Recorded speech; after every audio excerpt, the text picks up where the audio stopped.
मान्यवर, अब मेरा विनम्र अनुरोध माननीय प्रधानमंत्री श्री नरेंद्र मोदी जी से कि आप विशिष्ट जनों की सभा को संबोधित करें एवं हम सभी का मार्गदर्शन करें।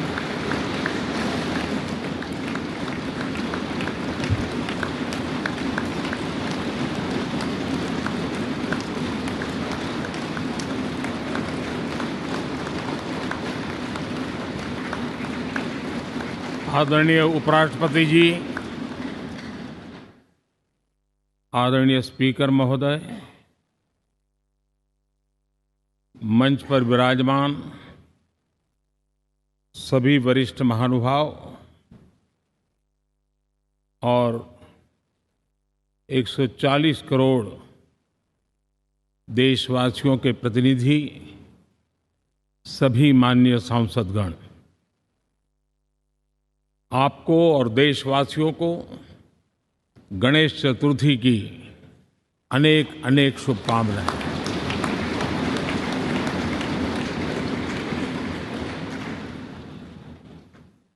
आज नए संसद भवन में हम सब मिलकर के नए भविष्य का श्री गणेश करने जा रहे हैं।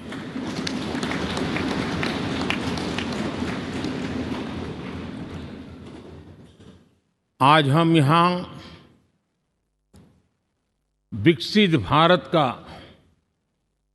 संकल्प दोहराना, फिर एक बार संकल्पबद्ध होना और उसको परिपूर्ण करने के लिए जी जान से जुटने के इरादे से नए भवन की तरफ प्रस्थान कर रहे हैं।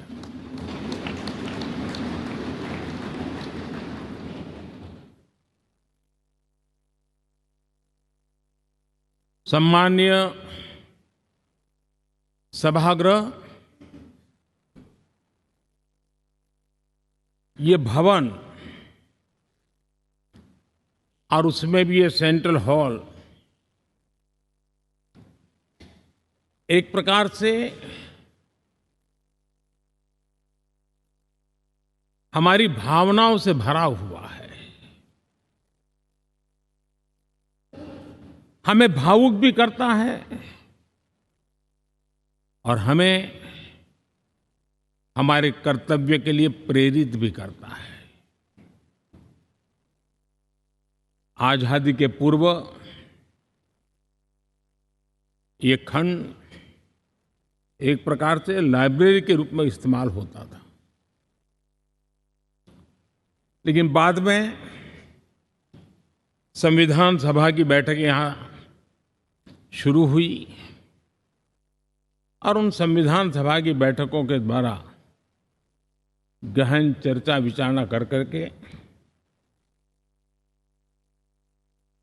हमारा संविधान यहीं पर आकार लिया।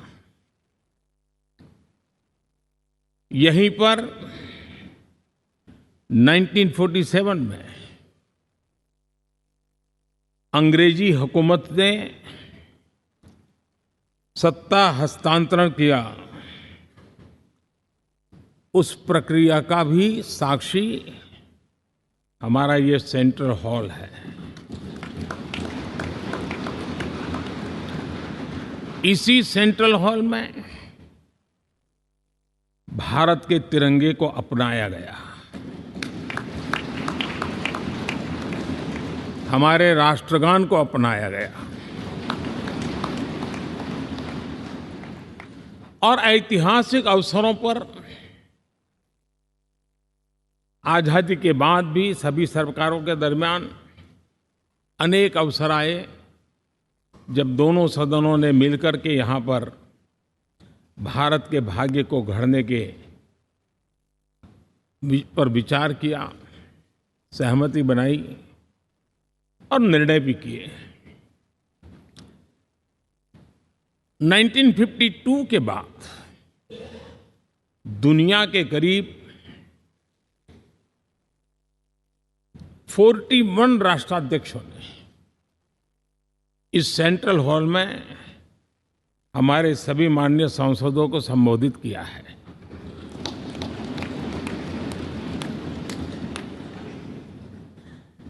हमारे राष्ट्रपति महोदयों के द्वारा 86 बार यहां संबोधन किया गया है।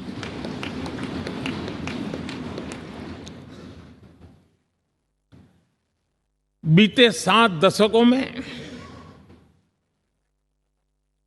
जो भी साथी इन जिम्मेवारियों से गुजरे हैं, जिम्मेवारियों को संभाली है, अनेक कानूनों, अनेक संशोधन और अनेक सुधारों का हिस्सा रहे हैं।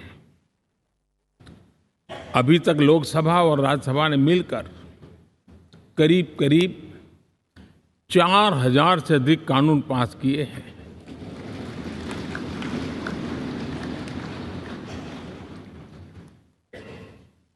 और कभी जरूरत पड़ी तो जॉइंट सेशन के माध्यम से भी कानून पारित करने की दिशा में रणनीति बनानी पड़ी और उसके तहत भी दहेज रोकथाम कानून हो, बैंकिंग सर्विस कमीशन बिल हो, आतंक से लड़ने के लिए कानून हो, ये संयुक्त सत्र में पास किए गए हैं, इसी गृह में पास किए गए हैं। इसी संसद में मुस्लिम बहन बेटियों को न्याय की जो प्रतीक्षा थी, शाहबानो केस के कारण कुछ गाड़ी उल्टी पार्टी पर चढ़ गई थी। इसी सदन ने हमारी उस गलतियों को ठीक किया और 3 तलाक विरुद्ध कानून हम सब ने मिलकर के पारित किया। संसद ने बीते वर्षों में ट्रांसजेंडर को न्याय देने वाले कानूनों का भी निर्माण किया। इसके माध्यम से हम ट्रांसजेंडर के प्रति सद्भाव और सम्मान के भाव के साथ उनको नौकरी, शिक्षा, स्वास्थ्य, बाकी जो सुविधाएं हैं, एक गरिमा के साथ प्राप्त कर सके, इसकी दिशा में हम आगे बढ़े। हम सभी ने मिलकर हमारे दिव्यांग जनों के लिए भी उनकी जरूरतों को देखते हुए, उनके एस्पिरेशंस को देखते हुए ऐसे कानूनों का निर्माण किया जो उनके लिए उज्जवल भविष्य की गारंटी बन रहे हैं। आर्टिकल 370 हटाने से लेकर वो विषय ऐसा रहा जो शायद ही कोई दशक ऐसा होगा कि चर्चा न हुई हो, चिंता न हुई हो और मांग न हुई हो। आक्रोश भी व्यक्त हुआ, सभागृह में भी हुआ, सभागृह के बाहर भी हुआ। लेकिन हम सबका सौभाग्य है कि हमें सदन में आर्टिकल 370 से मुक्ति पाने का, अलगाववाद, आतंकवाद के खिलाफ लड़ाई लड़ने का एक बड़ा महत्वपूर्ण कदम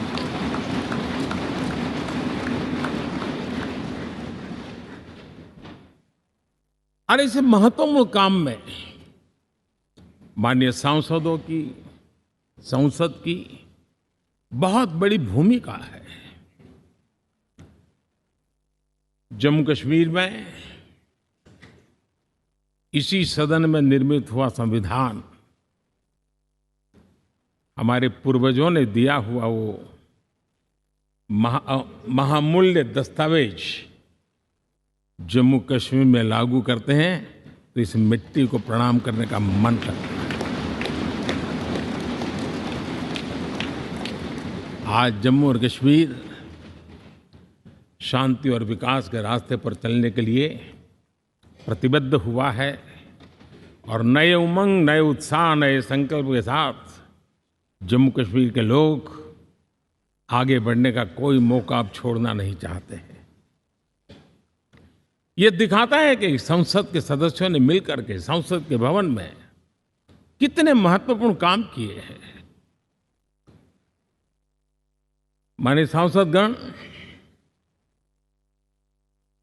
लाल किले से मैंने कहा था, यही समय है, सही समय है।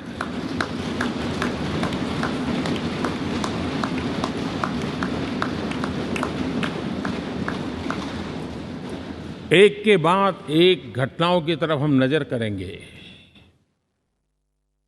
हर घटना इस बात का गवाह दे रही है कि आज भारत एक नई चेतना के साथ पुनर्जागृत हो चुका है।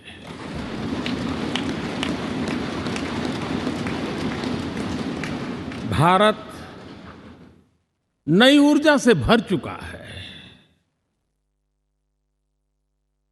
और यही चेतना, यही ऊर्जा इस देश के कोटि-कोटि जनों के सपनों को संकल्प में परिवर्तित कर सकती है और संकल्प को परिश्रम की पराकाष्ठा कर करके सिद्धि तक पहुंचा सकती है। ये हम देख सकते हैं।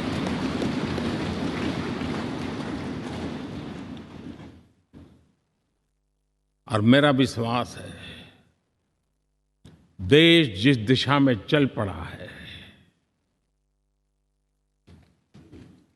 इच्छित परिणाम अवश्य प्राप्त होंगे।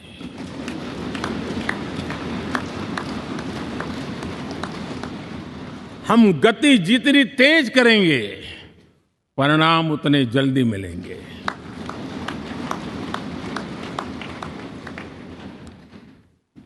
आज भारत 5वीं अर्थव्यवस्था पर पहुंचा है, लेकिन पहले 3 में पहुंचने के संकल्प के साथ बढ़ रहा है।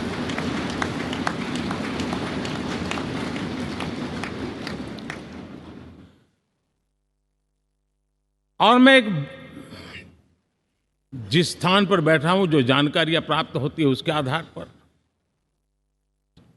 विश्व के गणमान्य लोगों से बातचीत करता हूं, उसके आधार पर मैं बड़े विश्वास से कह रहा हूं,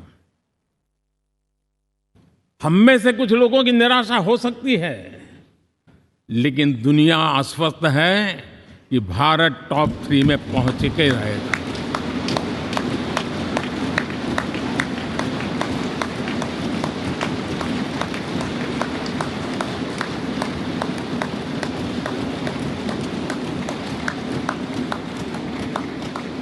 भारत का बैंकिंग सेक्टर आज अपनी मजबूती के कारण से फिर एक बार दुनिया में सकारात्मक चर्चा का केंद्र बना हुआ है।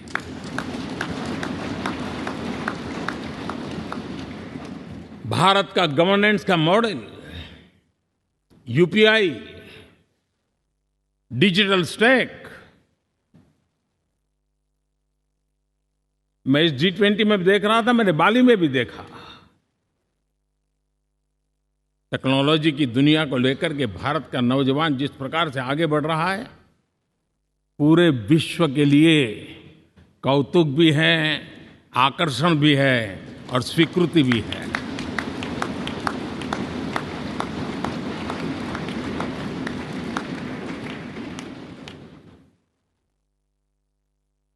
हम सब उस ऐसे कालखंड में हैं, मैं कहूंगा हम लोग एक भाग्यवान लोग हैं।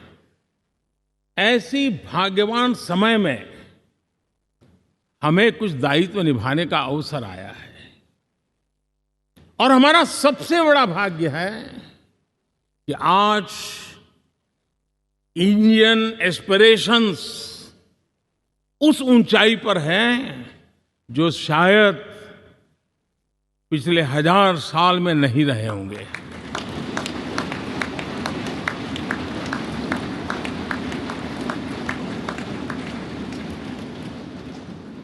गुलामी के जंजीरों ने उसके एस्पिरेशंस को दबोच के रखा था। उसकी भावनाओं को तहस नहस कर दिया था। आजाद भारत में अपने सपने संजो रहा था, चुनौतियों से जूझ रहा था, लेकिन मिलकर के आज जहां पहुंचे हैं, अब वहां वो रुकना नहीं चाहता है। वो एस्पिरेशनल सोसाइटी के साथ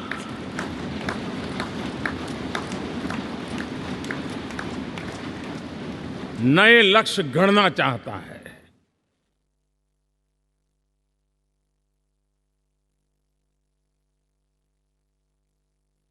जब एस्पिरेशन सोसाइटी सपने संजोते ही हो, संकल्प लेकर के निकल पड़ी हो, तब पुराने कानूनों से मुक्ति पाकर नए कानूनों का निर्माण करके उज्जवल भविष्य के लिए एक मार्ग प्रशस्त करने का दायित्व हम सभी सांसदों का सविशेष होता है। संसद में बनने वाला हर कानून, संसद में होने वाली हर चर्चा, संसद से जाने वाला हर संकेत इंडियन एस्पिरेशन को बढ़ावा देने के लिए ही होना चाहिए। ये हम सबकी भावना भी है, कर्तव्य भी है और एक एक देशवासी की हमसे अपेक्षा भी है।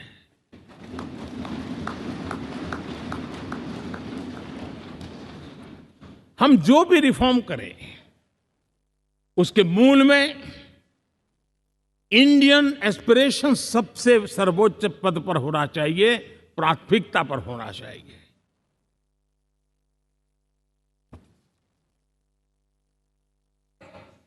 लेकिन मैं बहुत सोच समझ करके कहना चाहता हूं, क्या कभी छोटे कैनवास पर कोई बड़ा चित्र बना सकता है क्या?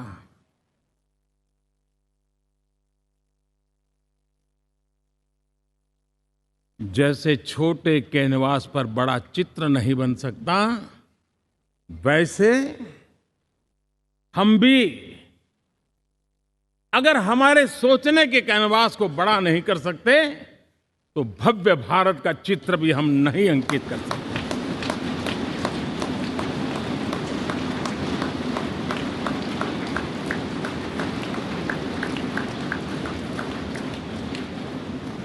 पचहत्तर साल का हमारे पास अनुभव है। हमारे पूर्वजों ने जो कुछ भी रास्ते बनाए, उससे हमने सीखा है। हमारे पास एक बहुत बड़ी विरासत है। इस विरासत के साथ अगर हमारे सपने, हमारे संकल्प जुड़ जाए, हमारा सोचने का दायरा बदल जाए, हमारा कैनवास बड़ा हो जाए, तो हम भी उस भव्य भारत के चित्र को अंकित कर सकते हैं, उस तस्वीर का खाका खींच सकते हैं, उसमें रंग भरने का काम हम भी कर सकते हैं और आने वाली पीढ़ी को वो भव्य दिव्य मां भारती के हम उनको सुपुर्द कर सकते हैं। दोस्तों, अमृतकाल के 25 वर्षों में भारत को अब बड़े कैनवास पर काम करना ही होगा। अब हमारे लिए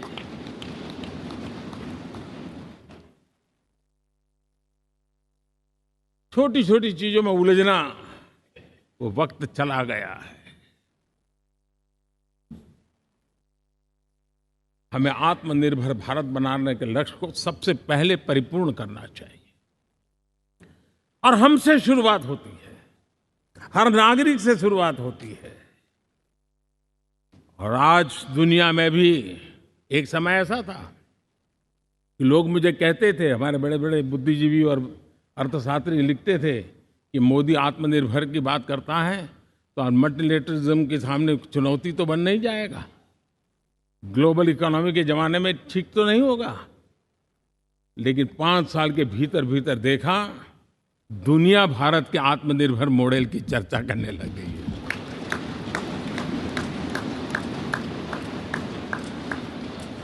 और कौन हिंदुस्तानी नहीं चाहेगा कि डिफेंस सेक्टर में आत्मनिर्भर हो, एनर्जी सेक्टर में हम आत्मनिर्भर हो, एडिबल ऑयल, क्या इस देश को आत्मनिर्भर नहीं होना चाहिए? कृषि प्रधान देश हम कहते हैं। खाने का तेल क्या अब देश बाहर से लाएगा? बहुत समय की मांग है कि हमें आत्मनिर्भर भारत को संकल्प को पूरा करना, ये हम सबका दायित्व है। उसमें दल आड़े नहीं आते हैं, सिर्फ दिल चाहिए, देश के लिए चाहिए।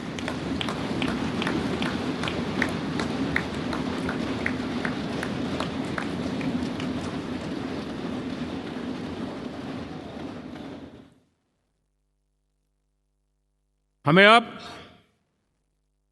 मैन्युफैक्चरिंग सेक्टर में दुनिया में सर्वश्रेष्ठ बनने की दिशा में ही कदम रखने होंगे। और मैंने एक बार लाल किले से कहा था, जीरो डिफेक्ट जीरो इफेक्ट। हमारे प्रोडक्ट में कोई डिफेक्ट ना हो, हमारी प्रक्रिया में पर्यावरण पर कोई इफेक्ट ना हो, ऐसा जीरो डिफेक्ट जीरो इफेक्ट वाला हमें दुनिया के सामने मैन्युफैक्चरिंग क्षेत्र में जाना हो। हमारे डिजाइनर,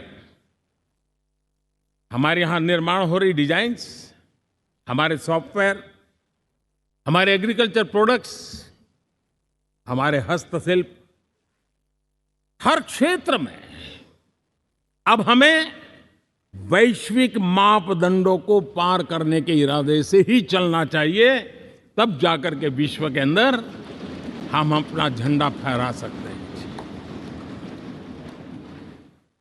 मेरे गांव में मेरा सबसे अच्छा माल हो, इतनी बात नहीं चलेगी। मेरे राज्य में मेरा सबसे अच्छा प्रोडक्ट नहीं चलेगा, मेरे देश में मेरा सबसे अच्छा प्रोडक्ट नहीं चलेगा, दुनिया में मेरा प्रोडक्ट सबसे अच्छा होगा, ये भाव हमें पैदा होगा।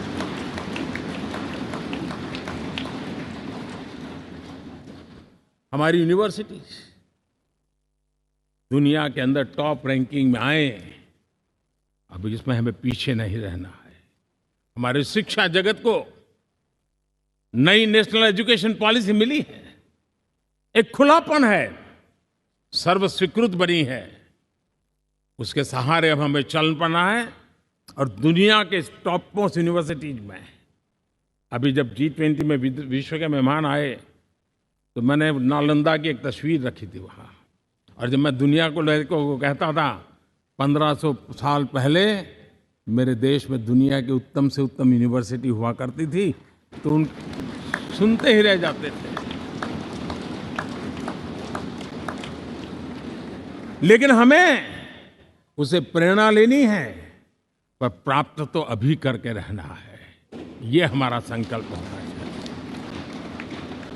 आज हमारे देश का नौजवान खेल जगत के अंदर दुनिया में हमारी पहचान बना रहा है। टियर 2, टियर 3 सिटी से, गांव, गरीब परिवारों से, गांव से देश के नौजवान, देश की बेटे बेटियां आज खेलकूद के जगत जीवन में हमारा नाम रोशन कर रही है। लेकिन देश चाहता है और देश का संकल्प होना चाहिए कि अब खेलकूद के हर पोडियम पे हमारा तिरंगा भी लहराता होगा।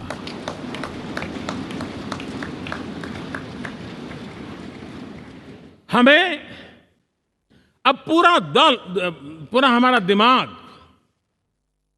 क्वालिटी पर फोकस करना ही होगा, ताकि हम विश्व की आशा अपेक्षाओं के अनुकूल और भारत के सामान्य मानव के जीवन में भी क्वालिटी ऑफ लाइफ के प्रति जो एस्पिरेशन बढ़ा है, उसको हम एड्रेस कर पाए। और जैसे मैंने कहा कि हम भाग्यवान हैं कि हम उस समय काम कर रहे हैं जब समाज अपने आप एक एस्पिरेशनल सोसाइटी है। हमारा और भी एक भाग्य है कि हम उस समय हैं जब हिंदुस्तान युवा देश है। हम दुनिया में सबसे ज्यादा जन आबादी वाला तो देश बने ही हैं, लेकिन सबसे बड़ी आबादी, उसमें भी सबसे युवा, ये पहली बार हुआ है।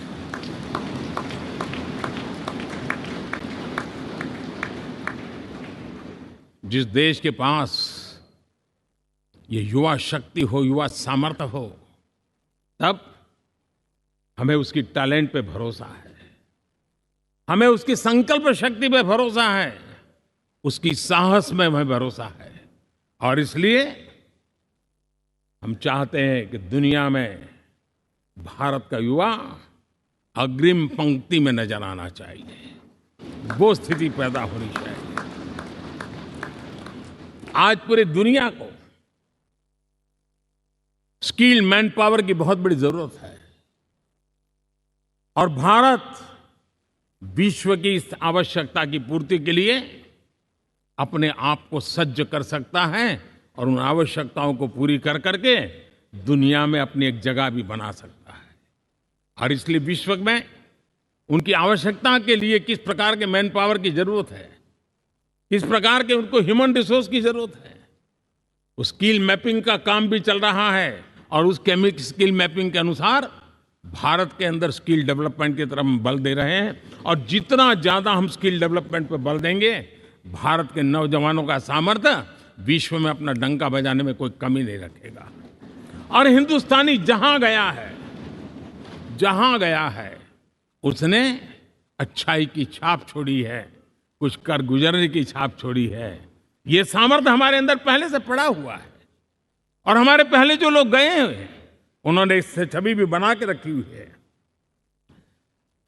आपने देखा होगा पिछले दिनों करीब 150 नर्सिंग कॉलेज एक साथ खोलने का निर्णय किया। पूरे दुनिया में बहुत बड़ी रिक्वायरमेंट है नर्सिंग की। हमारी बहन, हमारी बेटियां, हमारे बेटे उस क्षेत्र में दुनिया में पहुंच सकते हैं, आसानी से पहुंच सकते हैं। पूरे विश्व की जरूरत है और ये तो मानवता का काम है जिसमें हम पीछे नहीं रहेंगे।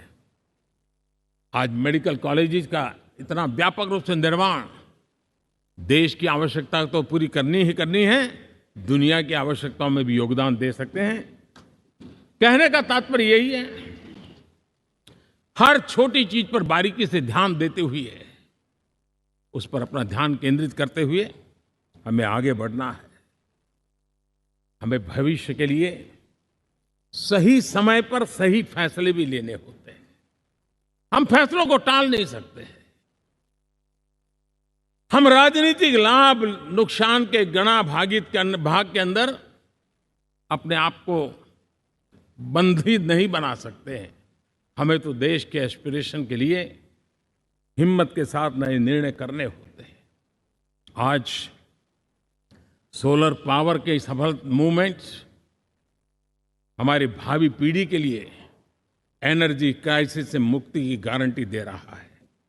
आज मिशन हाइड्रोजन आने वाले दिनों में जो एनवायरनमेंट की चिंता है, जो टेक्नोलॉजी में बदलाव आ रहा है, उसके समाधान का रास्ता देने का सामर्थ्य रखती है। आज हमारा सेमीकंडक्टर जिस प्रकार से जीवन चलाने में हमारे हृदय की जरूरत रहती है, वैसे ही आज हमारी टेक्नोलॉजी चिप्स के बिना चल नहीं सकती और सेमीकंडक्टर उसके लिए बहुत अनिवार्य हैं। उस दिशा में हम आगे जाकर के इलेक्ट्रॉनिक मैन्युफैक्चरिंग में कोई रुकावट ना आए और जीवन कहीं अटक न जाए, उसलिए एक बहुत बड़ी मात्रा में हम काम कर रहे हैं। जल जीवन मिशन, हर जिले में 75 अमृत सरोवर, हमारी भावी पीढ़ी को, हमारे बच्चे उनको कभी पानी के बिना तरसना न पड़े, इसकी चिंता हम आज कर रहे हैं। विश्व के बाजार में हमारा हर व्यापार कारोबार पहुंचे, कॉम्पिटिटिव ताकत के साथ खड़ा रहे, लॉजिस्टिक सिस्टम को और अधिक कम खर्च वाला बनाना, एफिशिएंट बनाना, उस दिशा में हम बहुत नीतियां लेकर के चल रहे हैं। आज समय की मांग है कि भारत का एक ऐसा भारत का हम निर्माण करें। नॉलेज, इनोवेशन, ये समय की मांग है और दुनिया में हमें अग्रिम पंक्ति में जाने का ये रास्ता भी है। और इसलिए पिछले हमने समय नेशनल एजुकेशन पॉलिसी के साथ साथ टेक्नोलॉजी के बढ़ावे के लिए हमने रिसर्च और इनोवेशन का एक कानून भी पारित किया है, ताकि हमारे देश के नौजवानों को इस इनोवेशन के और चंद्रयान 3 की सफलता के बाद देश के नौजवानों के मन में विज्ञान की तरफ आकर्षण बढ़ रहा है। हमें मौका गंवाना नहीं है। हमारी युवा पीढ़ी को हमने रिसर्च और इनोवेशन के लिए पूरे अवसर देने हैं और इस इकोसिस्टम को बनाने के लिए हमने एक उज्जवल भविष्य के निर्माण की नींव रखी है। आदरणीय बंधुगण, सामाजिक न्याय ये हमारी पहली शर्त है।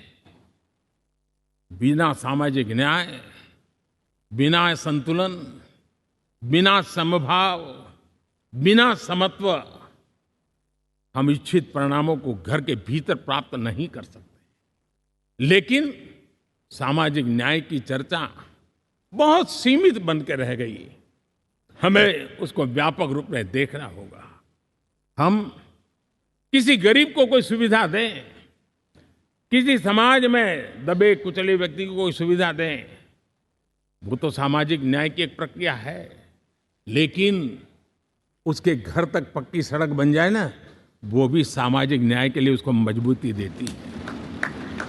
उसके घर के नजदीक में बच्चों के लिए अगर स्कूल खुल जाए तो वो भी उसको सामाजिक न्याय की मजबूती देती है। उसको बिना खर्च अगर आरोग्य में समय की जरूरत पड़े वो मिले, तब जाकर के सामाजिक न्याय की मजबूती मिलती है।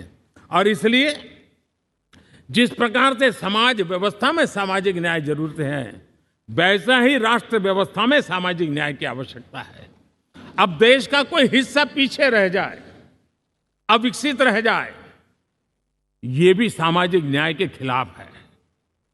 दुर्भाग्य से देश का पूर्वी इलाका, भारत का पूर्वी भाग जो समृद्धि से भरा हुआ है, लेकिन वहां के नौजवानों को रोजगार के लिए दूसरे इलाके में जाना पड़ रहा है। ये स्थिति हमें बदलनी है।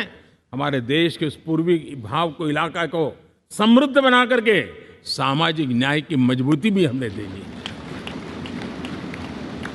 असंतुलित विकास, शरीर कितना भी स्वस्थ क्यों न हो, लेकिन एक उंगली को भी अगर लकवा मार गया है तो शरीर स्वस्थ नहीं माना जाता है। भारत कितना ही समृद्ध हो, लेकिन कोई अंग उसका दुर्बल रह जाए तो भारत समृद्धि में पीछे है, मानना पड़ेगा। और इसलिए हम सर्वांगीण विकास के पक्ष में, सामाजिक न्याय की उस ऊंचाई को प्राप्त करने के पक्ष में, दिशा में हमें आगे बढ़ना है। चाहे पूर्वी भारत हो, चाहे नॉर्थ ईस्ट हो, हमें उन चीजों को प्राप्त करना। और उसी लिए जो रणनीति कितनी सफल हुई है, 100 एस्पिरेशनल डिस्ट्रिक्ट पर विशेष काम किया, नौजवान अफसरों को लगाया गया, एक स्ट्रेटेजी बनाई गई।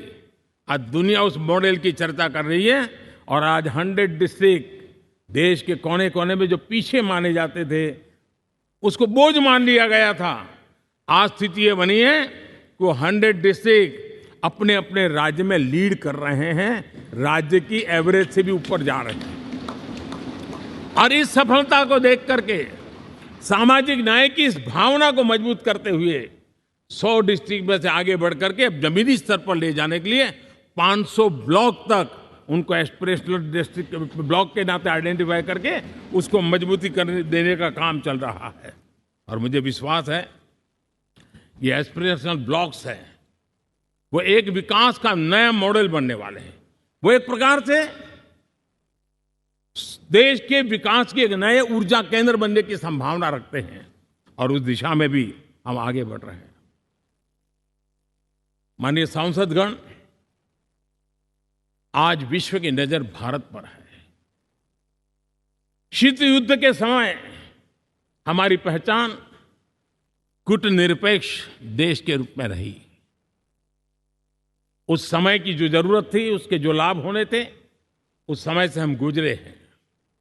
लेकिन अब भारत का स्थान कुछ और बना है और इसलिए उस समय कूटनिरपेक्ष की अवस्था आवश्यक होगी। आज हम उस नीति को लेकर के चल रहे हैं, जिस नीति को अगर हमें पहचानना है तो विश्व मित्र के रूप में हम आगे बढ़ रहे हैं। हम दुनिया से मित्रता कर रहे हैं, दुनिया हमारे में मित्र खोज रही है। ये शायद विश्व में एक भारत ने और दूरी नहीं, हो सके उतनी निकटता, उस रास्ते पर चल करके भी हम अपने विश्व मित्र के रूप में भाव आज सफलतापूर्वक आगे बढ़ा रहे हैं। और मुझे लगता है कि इसका लाभ आज भारत को हो रहा है। भारत आज दुनिया के लिए एक स्टेबल सप्लाई चेन के रूप में उभर रहा है और आज विश्व की ये जरूरत है और उस आवश्यकता की पूर्ति करने का काम G20 में भारत ग्लोबल साउथ के आवाज बनकर के उभरा है। ये बीज G20 समिट में जो बीज बोया गया है, मेरे देशवासी आने वाले समय देखेंगे कि वो ऐसा वटवृक्ष बनने वाला है, ऐसा वटवृक्ष बनने वाला है, विश्वास का ऐसा वटवृक्ष बनने वाला है जिसकी साया में आने वाली पीढ़ियां सदियों तक एक गर्व के साथ अपना सीना तान करके खड़ी रहेगी। ये मुझे विश्वास है।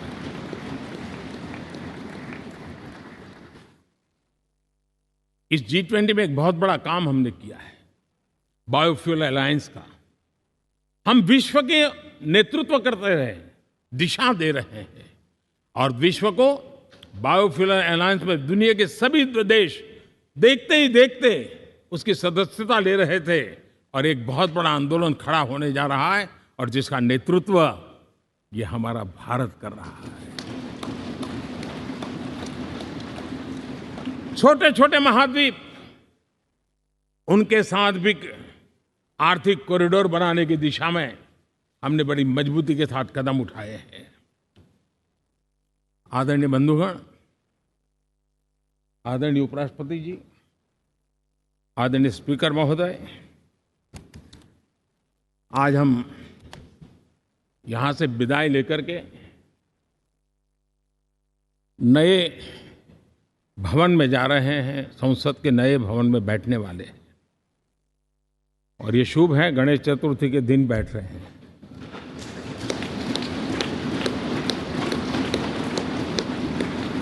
लेकिन मैं एक आप दोनों महानुभावों को एक प्रार्थना कर रहा हूं, एक विचार आपके सामने रख रहा हूं।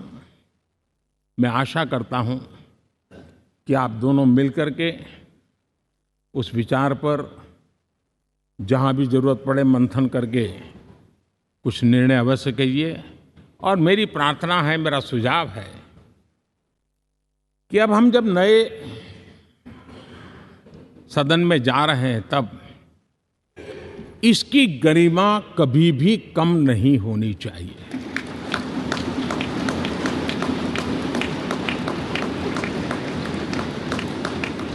इसे सिर्फ पुरानी पार्लियामेंट कह करके छोड़ दें, ऐसा नहीं होना चाहिए।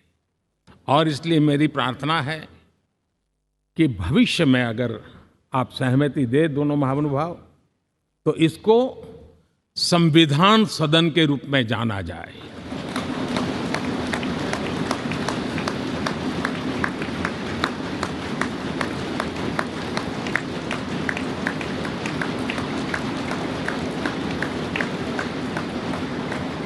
ताकि ये हमेशा हमारे रक्षा के लिए हमारी जीवन प्रेरणा बनी रहेगी। और जब संविधान सदन कहेंगे तब उन महापुरुषों का याद भी उसके साथ जुड़ जाएगी जो कभी संविधान सभा में यहाँ बैठा करते थे, गणमान्य महापुरुष बैठा करते थे। और इसलिए भावी पीढ़ी को ये तोहफा भी देने का अवसर हमें जाने नहीं देना चाहिए। मैं फिर एक बार इस पवित्र भूमि को प्रणाम करता हूँ।